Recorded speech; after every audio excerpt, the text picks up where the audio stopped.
जरूर आपके द्वारा प्रदान किए गए नोट्स का एक संयुक्त और सुव्यवस्थित टेक्स्ट संस्करण यहाँ प्रस्तुत है। नवपाषाण काल में कृषि का प्राचीनतम साक्ष्य पाकिस्तान के बलूचिस्तान स्थित मेहरगढ़ से मिलता है, जहां से गेहूं, जौ और कपास के प्रमाण मिले हैं। यहाँ कच्ची ईंटों के मकान और एक व्यक्ति को बकरी के साथ दफनाए जाने का साक्ष्य भी प्राप्त हुआ है। भारत में विंध्य क्षेत्र की बेलन नदी घाटी में स्थित कोलदिहावा से चावल का साक्ष्य मिला है। बिहार के चिरांद से बड़ी संख्या में हिरण की हड्डियों से बने उपकरण और सनवार से मूंग चना के साक्ष्य मिले हैं। कश्मीर में बुरजहोम और गुफ कराल दोनों स्थलों से गर्त आवास, गड्ढों में बने घर तथा पत्थर के साथ साथ हड्डियों के उपकरण भी मिले हैं। बुरजहोम में मानव को कुत्ते के साथ दफनाने का एक विशिष्ट साक्ष्य है। दक्षिण भारत में कर्नाटक के दहंगिरी, मस्की और पिक्कली हाल, जहां राख के ढेर मिले हैं। आंध्र प्रदेश में उतनूर, फलबाई और नागार्जुनी कोंडा तथा तमिलनाडु में पेयमपल्ली महत्वपूर्ण नवपाषाणिक स्थल है। मेघालय में देवजाली हार्डिंग भी इसी काल का एक प्रमुख स्थल है। इस काल के उपकरणों में सेल्ट और एक्स कुल्हाड़ी प्रमुख थे। इन उपकरणों को ऐसे पत्थरों से बनाया जाता था जिन्हें घिसकर पुनः धारदार बनाया जा सकता था, इसीलिए इन्हें घर्षित या पॉलिशदार उपकरण कहते हैं। नवपाषाण काल की सबसे महत्वपूर्ण विशेषता कृषि और पशुपालन पर निर्भरता की शुरुआत थी, जिसके कारण मानव को स्थायी आवास की आवश्यकता महसूस हुई।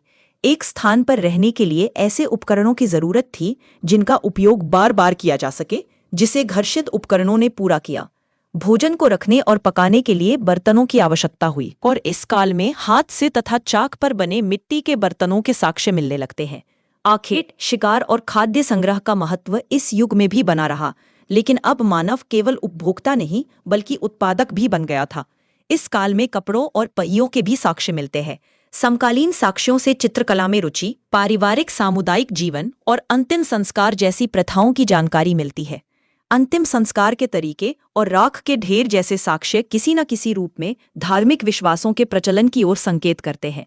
पाषाण युगीन चित्रकला के साक्ष्य भीमबेटका, पंचमढ़ी और मिर्जापुर जैसे स्थलों से मिलते हैं।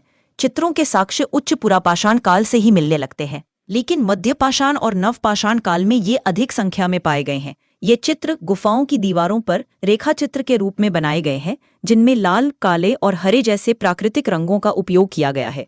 चित्रों के मुख्य विषय शिकार से संबंधित हैं, जैसे अकेले या समूह में शिकार, जानवरों द्वारा शिकारियों पर हमला, तीर धनुष का चित्रण, मछली पकड़ने और जाल में छोटे छोटे जीवों को ले जाने के दृश्य। शिकार के अतिरिक्त पारिवारिक जीवन, झोपड़ी में पुरुष, महिला और बच्चे, सामूहिक नृत्य और अंतिम संस्कार के दृश्य भी चित्रित हैं।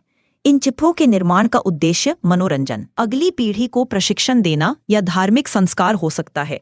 ये चित्रकला पाषाण युगीन संस्कृति को जानने का एक महत्वपूर्ण स्रोत है।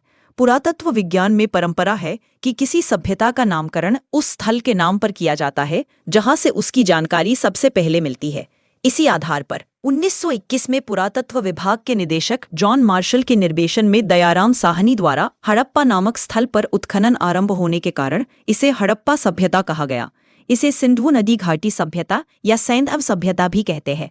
आधुनिक शोध में इसके अधिक स्थल घग्गर हाकरा नदी के आसपास मिले हैं। इसके कालखंड को 3 चरणों में बांटा जाता है। हड़प्पा पूर्व ताम्रपाषाणिक संस्कृति 625 ईसा पूर्व, विकसित हड़प्पा सभ्यता 2600 से 1900 ईसा पूर्व, जो एक कांस्य युगीन संस्कृति थी, और उत्तर हड़प्पा संस्कृति 1900 से 1200 ईसा पूर्व। हड़प्पाई स्थल अफगानिस्तान, पाकिस्तान और भारत में फैले हुए हैं। अफगानिस्तान में मुंडीगाख और शोरतुखोई लार्जवर्ड मनी के लिए प्रसिद्ध। पाकिस्तान में मेहरगढ़, सुतका गेंगडोर, बालाकोट, हड़प्पा रावी नदी तट पर मोहनजोदड़ो और चान्होदड़ो प्रमुख स्थल हैं। भारत में पंजाब में रोपड़, हरियाणा में राखीगढ़ी और बनवली, गुजरात में धौलावीरा, लोथल और सुरकोटरा, राजस्थान में कालीबंगा, महाराष्ट्र में दैमाबाद, जम्मू में मांदा और पश्चिमी उत्तर प्रदेश में आलमगीरपुर महत्वपूर्ण है। हड़प्पा के उदय को लेकर 2 दृष्टिकोण हैं। पहला यह कि इसका विकास मेसोपोटामिया के लोगों द्वारा किया गया, लेकिन लिपि और नगर नियोजन में अंतर इस विचार को कमजोर करता है। दूसरा और अधिक स्वीकृत मत यह है कि इसका विकास स्थानीय ग्रामीणी संस्कृतियों से ही हुआ। चूंकि हड़प्पा की लिपि को पढ़ा नहीं जा सका है, शासन के स्वरूप के बारे में प्रामाणिक तौर पर कुछ कहना मुश्किल है, लेकिन भौतिक साक्ष्यों के आधार पर यह माना जाता है कि एक केंद्रीय शासन, नगर प्रशासन और प्रशासन में व्यापारियों की महत्वपूर्ण भूमिका रही होगी। हड़प्पाई अर्थव्यवस्था कृषि, पशुपालन, शिल्प और व्यापार पर आधारित थी। हड़प्पा से गेहूं, बनावली से जौ और लोथल से चावल के साक्ष्य मिले हैं। बनावली से मिट्टी के हल और कालीबंगा से जुते हुए खेत के साक्ष्य कृषि की पुष्टि करते हैं। धौलावीरा से विकसित जल प्रबंधन और शोरतुघुई से नहरों के अवशेष मिले हैं। गाय, बैल, भैंस, बकरी, कुत्ता और बिल्ली पालतू पशु थे। घोड़े के ज्ञान को लेकर विवाद है। शिल्प में धातु, सोना, चांदी, तांबा, कांसा से बर्तन, आभूषण और मूर्तियां बनाई जाती थीं, लेकिन लोहे का ज्ञान नहीं था। लाल और काले रंग के मृदभांड, पकी ईंटें, हाथी दांत की वस्तुएं और सेल खड़ी पत्थर से बने मनके एवं मूरे प्रमुख शिल्प उत्पाद थे। लोथल और चांगहू मनका निर्माण के मुख्य केंद्र थे। व्यापार आंतरिक और बाह्य दोनों था। तांबा राजस्थान के खेतड़ी से, सोना कर्नाटक से और चांदी टिन अफगानिस्तान से मंगाया जाता था। मेसोपोटामिया, बहरीन और ओमान से समुद्री मार्ग से व्यापार होता था, जिसका प्रमाण लोथल से मिला बंदरगाह है। सिक्कों के साक्ष्य नहीं मिलते हैं। संभवतः वस्तु विनिमय प्रणाली प्रचलित थी। बड़ी संख्या में शहरों के साक्ष्य के कारण इसे प्रथम नगरीकरण भी कहा जाता है।